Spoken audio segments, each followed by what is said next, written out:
ಒಂದು ಕಾಲಕ್ಕೆ ವಿಜಯಪುರ ಜಿಲ್ಲೆ ಕನಸುಗಳ ನಾಡಾಗಿರ್ಲಿಲ್ಲ, ಬರದ ನಾಡಾಗಿತ್ತು. ಬಸವನಾಡನ್ನ ಜನ ಬರದ ನಾಡು ಎನ್ನುವ ನೋವಿನಿಂದಲೇ ಗುರುತಿಸಿಕೊಂಡಿದ್ರು. ನೀರಿನ ಲಭ್ಯತೆ ಮರೀಚಿಕೆಯಾಗಿತ್ತು.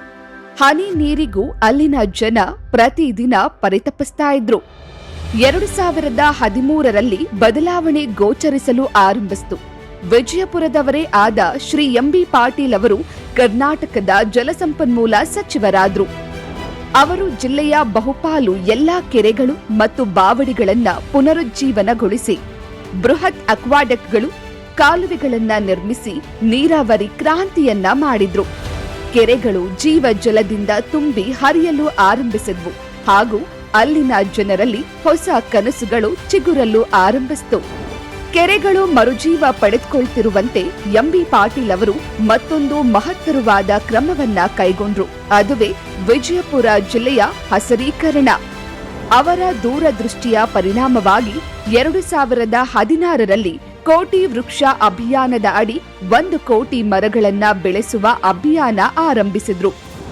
ಇಂದು ವಿಜಯಪುರ ಜಿಲ್ಲೆಯಲ್ಲಿ ಸುಮಾರು 1.5 ಕೋಟಿಗೂ ಹೆಚ್ಚಿನ ಮರಗಳು ಜನರಿಗೆ ನೆರಳನ್ನ ನೀಡ್ತಾ ಇದೆ.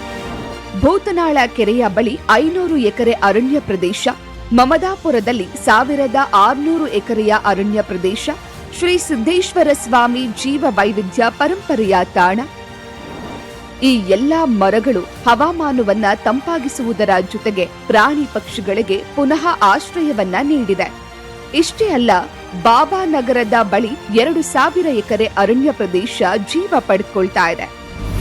ಮುಂದಿನ ಗುರಿ 2030ರ ವೇಳೆಗೆ 5 ಕೋಟಿ ವೃಕ್ಷಗಳನ್ನ ಬೆಳೆಸೋದು. ಹಸಿರು ಕರ್ನಾಟಕ, ಇದು ಮುಂದಿನ ಪೀಳಿಗೆಗೆ ಉಡುಗೊರೆ. ಇದು ಕೇವಲ ವೃಕ್ಷಾಭಿಯಾನದ ಕಥೆಯಷ್ಟೇ ಅಲ್ಲ, ಇದು ರೂಪಾಂತರದ ಬಗ್ಗೆ. ಇದು ಕೇವಲ ಆಶ್ವಾಸನೆಗಳನ್ನ ನೀಡುವ ನಾಯಕತ್ವವಲ್ಲ, ಕನಸುಗಳನ್ನ ಸಾಕಾರಗೊಳಿಸಿದಂತಹ, ನುಡಿದಂತೆ ನಡೆಯುವ ನಾಯಕತ್ವದ ಬಗ್ಗೆ. ವಿಜಯಪುರ, ಬರಗಾಲದಿಂದ ಜೀವಂತ ಹಸಿರಿನೆಡೆಗೆ.